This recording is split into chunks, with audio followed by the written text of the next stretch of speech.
Hello, I'm Deacon Randy Belice, one of the 3 permanent deacons assigned here to St. Paul VI Parish.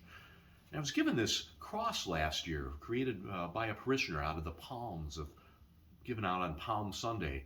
And it's a tangible reminder of the faith and our tradition of faith that we celebrate as Catholics. And I'm happy to report the palms that we will use on Palm Sunday have arrived safely and are ready to be blessed. Palm Sunday is the beginning of Holy Week for us, probably arguably the busiest week of the year for the church.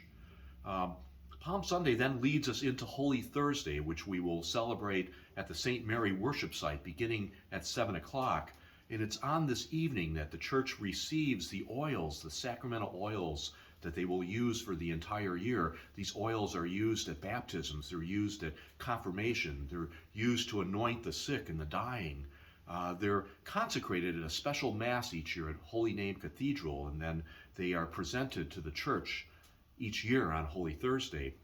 But also on Holy Thursday, Father Tom, our pastor, and Father Matt, our associate pastor, will wash the feet of 24 parishioners in that modeling of imagery that Christ used to wash the feet of his apostles, and thus sending forth the mission of service and charging them with that mission.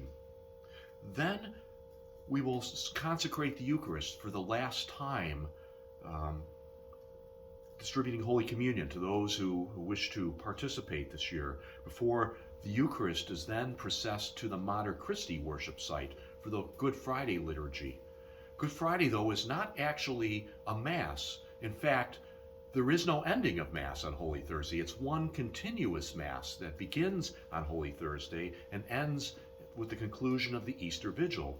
But it is on Good Friday, which is a solemn day of fasting and prayer for us Catholics, that we venerate the wood of the cross, that instrument of torture that was used to crucify Christ and ultimately led to our salvation by his rising from the dead on Easter morning.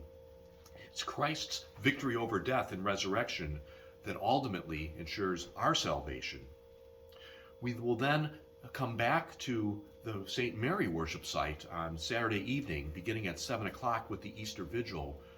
An amazing event. If you've never been to one, this might be the year for you to attend. We actually begin, though, outside by a fire reminiscent to the fire that Peter warmed himself, that charcoal fire in the courtyard where he denied Christ 3 times.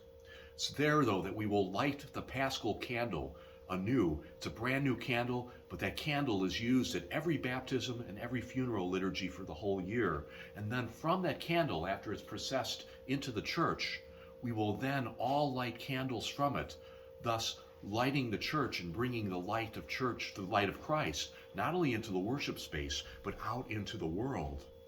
After that, we are reminded of our baptismal promises, and we will renew them once again. And the waters that we use for baptism, the waters that fill the font when you walk into the church, make the sign of the cross, will be blessed anew.